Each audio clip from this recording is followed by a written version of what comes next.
예수님께서 당신이 세례받은 장소에서 상한 마음을 추스르시고 다시금 사명을 확인하고 계실 때 많은 사람들이 찾아왔습니다. 그리고 그 많은 사람들이 예수님을 믿었다고 말해주며 10장을 마치고 있습니다. 매우 고무적인 일이지만 우리는 이 본문을 매우 날카로운 시선으로 살펴보아야 합니다. 왜냐하면 우리는 이미 앞부분에서 많은 사람들이 주님을 믿었음에도 돌로 치려 했다라는 사실을 확인했기 때문입니다. 주님께서 간음하다 잡혀 척살당한 여인을 구원하신 후 당신이 하나님의 일을 하고 있다는 것을 밝히셨을 때 그 반응에 대해 요한복음 8장 30절은 이렇게 말씀하고 있습니다. 이 말씀을 하심에 많은 사람이 믿더라. 다시 한번요. 이 말씀을 하심에 많은 사람이 믿더라. 이때에도 많은 사람이 주님을 믿었습니다. 그러나 요한복음 9장이 끝나는 59절의 말씀은 이렇습니다. 저희가 돌을 들어 치려 하거늘 예수께서 숨어 성전에서 나가시니라. 여기서 저희는 두말할 것 없이 이 말씀을 하심에 믿은 많은 사람들이었습니다. 믿는다고 했지만 주님께서 주시는 구원의 진리와 자유를 이해 못한 그 많은 사람들이 주님을 쳐 죽이고자 했다라는 겁니다.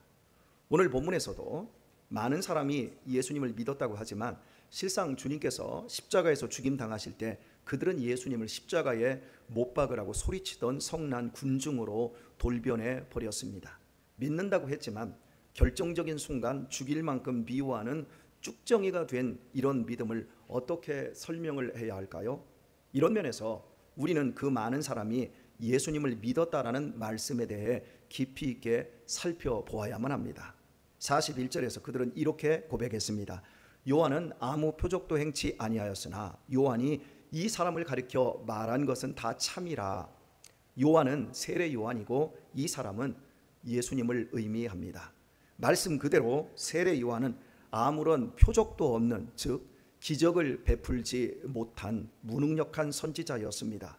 고린도전서 1장 22절 말씀은 이렇습니다. 유대인은 표적을 구하고 헬라인은 지혜를 찾으나 헬라인들은 지혜를 찾는 반면에 이스라엘 백성은 표적을 구한다고 말씀합니다. 즉 하나님의 행하시는 기적을 구한 것입니다.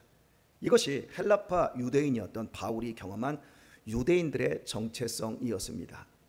우리나라 사람들의 정체성 중에 빨리빨리가 있습니다. 전 세계에서 가장 부지런하고 모든 일을 빨리빨리 처리를 합니다. 이게 대한민국 사람들의 정체성이듯이 유대인들의 정체성, 유대인들의 특징은 항상 모든 일에 하나님의 표적을 구하는 것입니다. 이런 유대인의 특징을 오늘 본문에 대입시키면 세례 요한은 전혀 기적을 행하지 못한 선지자였습니다. 유대인들의 눈에 영적으로 무능해 보이는 이런 세례 요한을 많은 사람들이 오늘 본문에서 예수님과 비교를 하고 있습니다. 예수님은 수많은 이적과 기적과 능력들을 나타내셨습니다. 수많은 병자와 마귀 들린 자들을 고치며 온전케 했습니다. 엘리야 선지자도 여러 능력들을 행했고 엘리사 역시도 그런 기적들을 행했지만 선지자들이 행하는 기적과는 차원이 다를 만큼 어마어마한 기적을 예수님은 나타내셨습니다. 소경의 눈을 뜨게 하고 오병이어의 떡으로 수많은 군중들을 먹이며 바다 위를 육지처럼 걷기도 하셨습니다. 바로 이런 엄청난 기사와 능력들로 인해 별로 신령해 보이지 않는 세례 요한의 증언이 주목받게 되었다라는 겁니다. 그렇다면 세례 요한이 예수님에 대하여 증언한 내용은 무엇일까요? 세례 요한의 증언은 두 가지였습니다.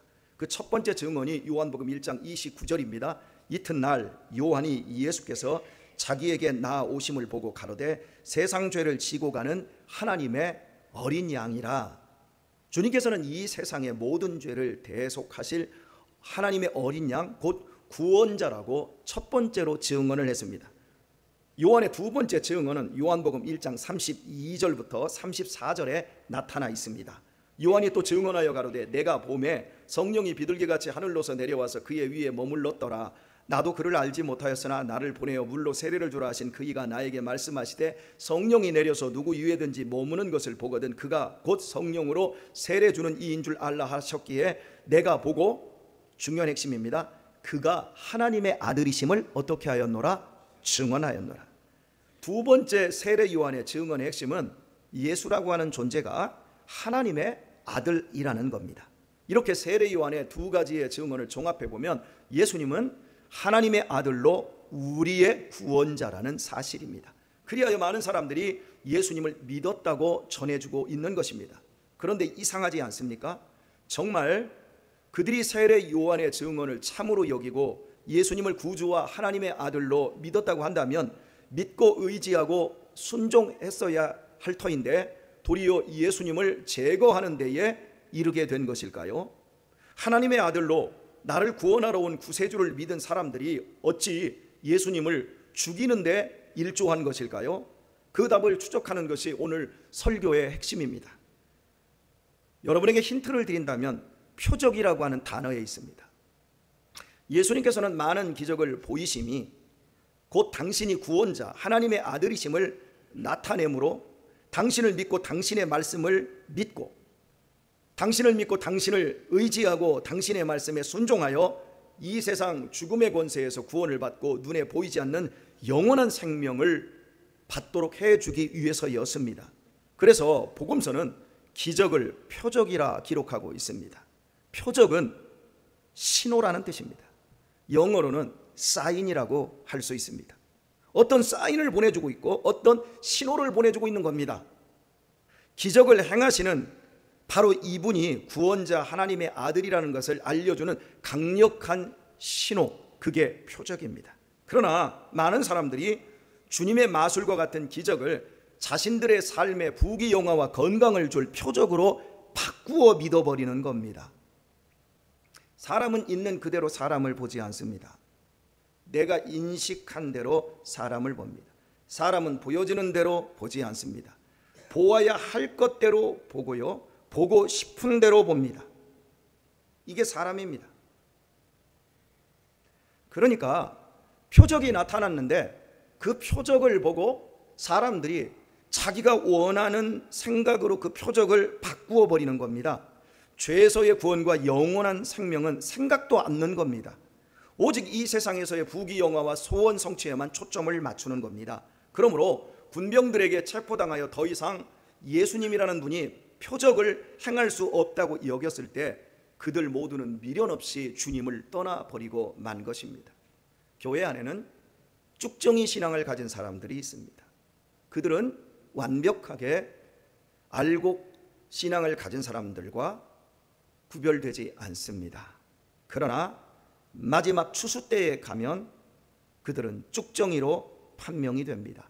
그때까지는 누구보다도 열심히 자신이 진짜라고 여기고 자신도 속고 다른 사람도 속이며 완벽하게 교회 안에 있습니다. 2007년 8월 서초구의 한 주택에서 혼자 있던 70대 할머니가 떡을 먹다가 당뇨성 쇼크로 사망을 하게 됩니다. 갑작스런 죽음으로 인해 아직 출가하지 않은 30대 외아들은 20억이 넘는 돈을 갑작스럽게 상속받게 되었습니다. 그러나 3년 후에 익명의 제보에 의한 경찰 조사 결과 할머니의 죽음은 자연사가 아닌 돈을 노린 아들의 범죄였습니다. 입속에 다량의 찰떡을 넣고 강제적으로 입을 벌리지 못하게 하여 기도에 찹쌀이 걸린 상태에서 질식사시킨 폐륜 범죄였습니다. 저는 주간보호센터에서 떡을 먹고 목에 걸려서 숨을 쉬지 못하던 할아버지가 다 죽었다가 살아나는 것을 보았습니다. 혹시 연세 드신 분들 자식이 찰떡 사오면 조심해서 드세요. 폐륜 범죄였는데 범행 동기는 경마에 빠져 인생을 탕진하는 것을 그 어머니께서 말리다 못하자 자신이 가진 재산을 사회에 전부 기부해 버리겠다는 말에 화가 나서 어머니를 죽였답니다. 아들은 대학 시절부터 경마에 빠져 이미 많은 돈을 탕진했었고 억대의 빚까지 지고 있는 상황이었습니다. 어머니를 죽이고 20억대의 돈을 움켜쥔 아들은 단 3개월 만에 그 돈을 모두 경마에 다 잃어버리고 거지처럼 살고 있었습니다. 그리고 더욱 충격적인 사실은 별거 중인 아버지가 있는데 그 아버지 역시 살해하고 그 돈까지 상속, 갈취하려고 청부업자를 고용해 놓고 있었습니다. 모친을 죽인 폐륜적인 결말로 이 가정이 끝이 났지만 이 가정도 행복한 때가 있었습니다. 이 폐륜적인 아들 녀석도 어린 시절에는 귀엽고 사랑스러운 아들이었고요. 눈에 넣어도 아프지 않은 하나밖에 없는 귀하디 귀한 아들이었습니다. 아들에게는 엄마는 없어서는 안 되는 절대적인 존재로 내 엄마였습니다. 그러나 세월 속에서 아들의 눈에는 엄마보다는 돈이 더 중요하고 돈이 더 사랑스러워졌습니다. 짜릿한 경마의 재미와 한탕주의가 엄마와 함께 일상을 소중하게 꼴쥐어내는 것보다 더욱 크게 느껴진 것입니다. 부모님이 살아계신 분들에게 제가 묻습니다. 부모님이 있어서 좋습니까? 부모님이 좋은 이유, 그 이유가 무엇입니까? 나를 존재케 하고 언제나 내 편인 고마운 분들이기 때문입니까? 아니면 나에게 유산을 물려줄 분들이기 때문입니까? 늙어가는 부모님들에게 묻습니다. 내 자식들은 과연 나에게 받고 싶은 것이 무엇일까요? 내 인격과 내 신앙일까요? 아니면 내가 조금이라도 가지고 있는 소유일까요? 쉽게 단언할 일은 아닙니다. 사람이 나쁜 것이 아닌 돈이 사람을 나쁘게 하기 때문입니다. 항상 말씀드리지만 하나님의 최고의 라이벌은 돈입니다. 돈은 신입니다. 부와 즐거움과 꿈을 주기 때문에 돈은 신입니다. 내가 취할 수 있는 돈의 권리 앞에 초연할 수 있는 사람은 죽은 사람뿐입니다. 아무도 어떤 사람도 돈 앞에서 자유하기가 쉽지 않습니다. 혈연보다 세고 지연보다 지독하고 신앙의 우위까지 침범해버리는 것이 바로 돈입니다. 이런 면에서 저 역시 여러분에게 날카로운 질문을 던졌지만 돈에 대해 자유할 수 있는 사람이 아님을 시인치 않을 수 없습니다. 성령님께서 도와주시고 지켜주시지 않는다면 어떤 누구도 하나님의 최고의 라이벌인 돈에 대해 넘어지지 않을 인생은 없습니다. 제가 21년 전 교회를 개척하고 서정리 역전과 서정리 시장 통해 상가들을 전도했습니다. 송탄에 있는 상가 전체를 다 돌아다녔으니까요. 그때 서정리 시장 통해서 이불 가게를 하는 사장님이 저에게 이렇게 말씀하셨습니다. 여기는 저 위에 있는 교회가 다 잡고 있습니다. 이곳에서 장사하려면 저 교회 다녀야만 할 수 있습니다. 나도 저 교회 집사입니다. 그러니 여기는 전도하러 오지 마십시오. 사업하는 사람들 입장에서는 작은 교회보다는 큰 교회가 더 많은 고객을 확보할 수 있는 것은 당연합니다. 그렇다 할지라도 교회의 목적은 사업에 도움을 받는 것에 있지 않고 예수님을 구주로 믿고 구원 얻는 데 있습니다. 장사의 목적이 있지 않습니다. 조폭들이 자기의縄바리를 정해놓고 타 조직이 들어오는 것을 용납하지 않는 것처럼 이곳은 우리 구역이니 오지 말라고 하는 집사님을 보며 마음이 매우 무거웠습니다. 이렇듯 주님에게서 나타나는 표적을 자기 식대로 바꾸는 사람들은 지금도 얼마든지 있습니다. 예수님을 믿어 사업 잘 되는 표적으로 바꿀 수 있고 무병장수할 수 있는 표적으로도 예수 믿음을 바꿀 수 있습니다. 예수님을 믿으면 자식이 공부를 잘하고 좋은 대학에 들어가고 소원 성취한다라는 표적으로도 바꾸어낼 수 있습니다. 이렇듯 표적이 문제 해결과 소원 성취로 왜곡된다면 예수님보다 표적이 신앙의 본질이 될 수 있습니다. 결국 아무리 교회를 다녀도 예수님을 믿는 것이 아니라 자신이 만들어낸 예수님을 믿게 되는 오류에 빠지게 되는 겁니다. 실제 많은 종교가 더 기름지고 더 안락하고 더 좋은 평판을 받으며 살게 해주는 것을 표적으로 갖고 있기에 결국 그런 종교에 귀의하고도 쓰레기같이 살다가 마지막 날에 허무하게 죽는 것을 면할 길이 없습니다. 그러나 기독교 신앙은 죽을 날 받아놓고 잠시 살다가 가는 인생 속에서 예수 그리스도를 내 생명의 전부로 받아서 나 죽고 내 안에 그리스도께서 사시는 놀라운 영광스러운 비전과 생명으로 초청하고 있습니다. 예수님을 믿음으로 죄와 죽음에서 구원받고 영원한 생명의 삶으로 초청받아 하늘 가족이 되어 가는 사람들이 교회입니다. 그러므로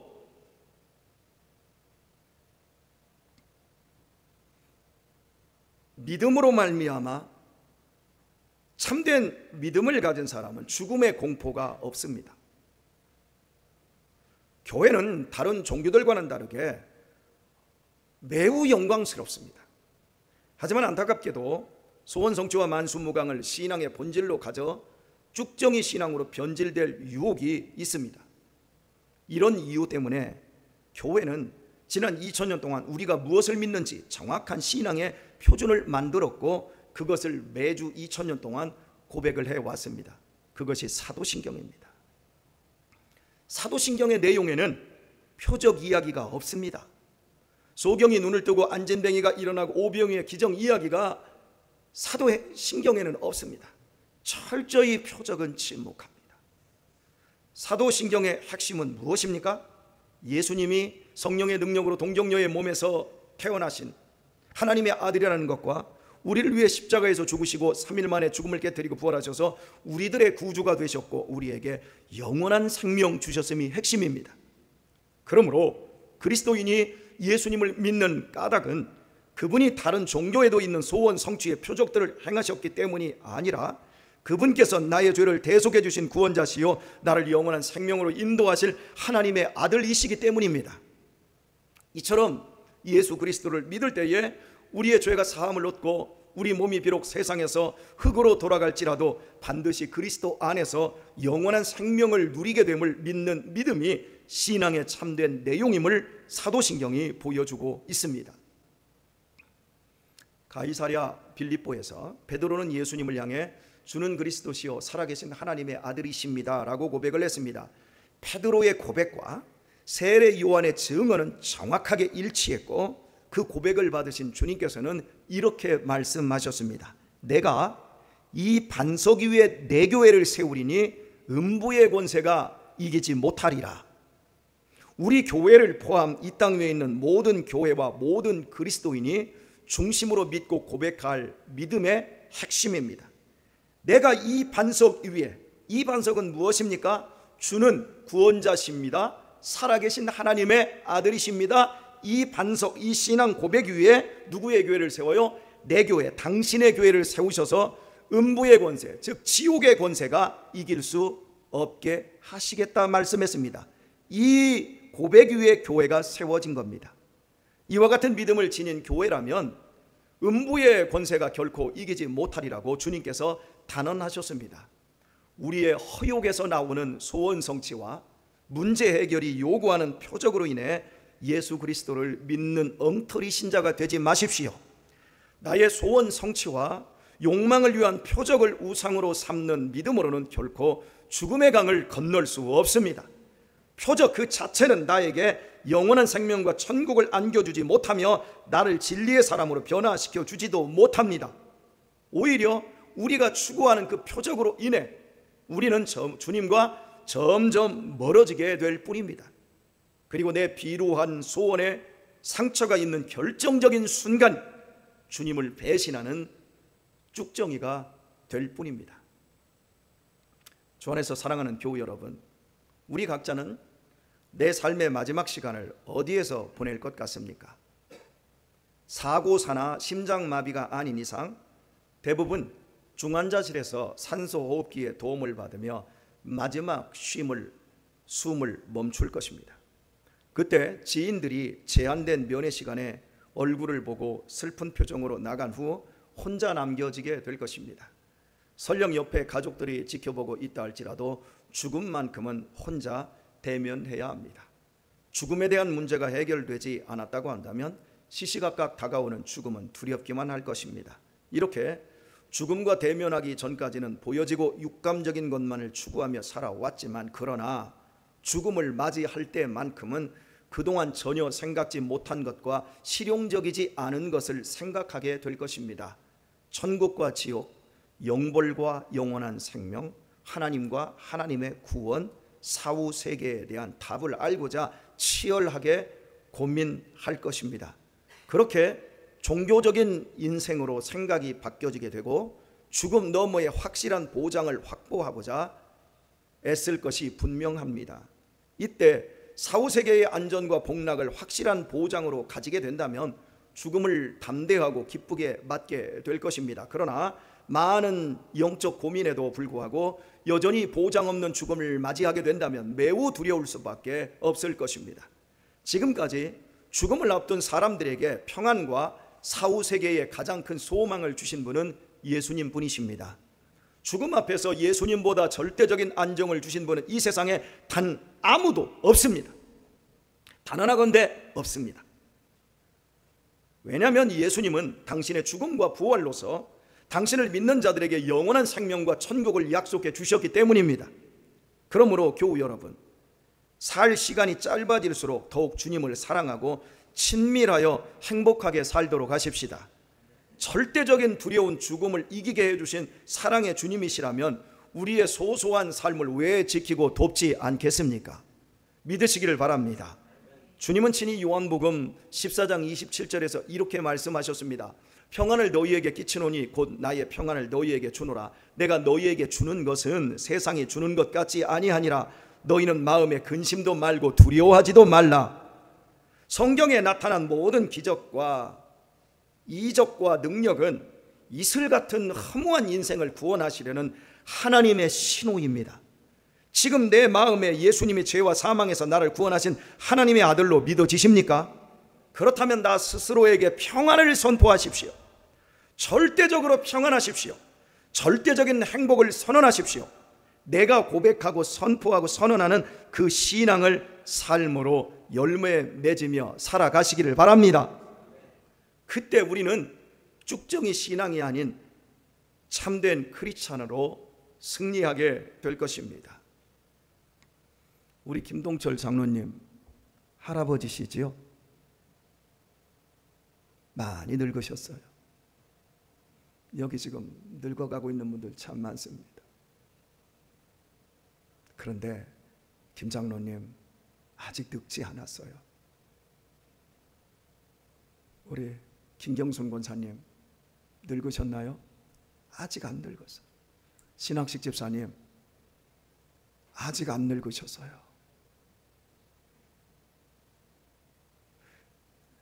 내 두 다리로 가고 싶은 데 가고 내 손으로 하고 싶은 것, 갖고 싶은 것 하고 만질 수 있고 내 힘으로 화장실 다니고 내가 먹고 싶은 것 해 먹고 내가 보고 싶은 것 보고 그러면 늙은 거 아니에요. 황기성 목사님 집에 가보세요. 걷지도 못하고 소변이 안 나와서 옆구리에 구멍 뚫어서 소변들 방광에서 직접 내놓고 방에서 화장실을 못 가서 넘어져서 깨지고 부서지고 온몸의 기운이 지날 때 늙음은 쇠함과 함께 가야 늙는 거라고 할 수 있어요. 우리 그렇게 쇠해지는 날 오기 전까지 늙은 거 아니에요. 행복하게 사세요. 믿음으로 아름답게 사세요. 생각을 해도 행복하고 평안한 생각, 기쁜 생각 하세요. 말을 해도 여유롭고 따뜻하고 넉넉하고 행복하게 말하세요. 그리고 삶도 실제로 사세요. 조금 더 벌고 더 갖겠다고 보고 싶은 영화도 안 보고 만나고 싶은 사람 못 만나고 보고 싶은 것 못 보고 그렇게 살지 마시고 사시는 날 동안 힘 있고 근력 있고 다리 움직여질 때 마음껏 행복하게 주어진 나날을 기쁨 중에 사실 수 있기를 바랍니다. 오늘의 말씀을 맺겠습니다. 성자 하나님께서 십자가에서 못 박히심으로 우리를 죄와 죽음에서 구원하시고 영원한 생명, 영원한 천국을 주셨다라는 것보다 더 큰 표적은 없습니다. 하나님의 아들 구원자 예수님께서 나 같은 하찮은 벌레 같은 죄인을 위해 죽으심보다 더 큰 표적이란 있을 수가 없습니다. 그러므로 권면합니다.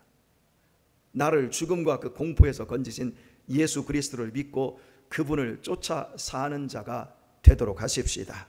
그것이 바른 믿음이요, 그런 믿음을 가진 자는 천국 가는 그날까지 결코 예수님을 포기하거나 떠날 수 없을 것입니다. 이 바른 믿음 안에서 여러분의 영혼이 잘됨처럼 범사가 잘되고 강건한 축복이 열매 맺기를 바랍니다.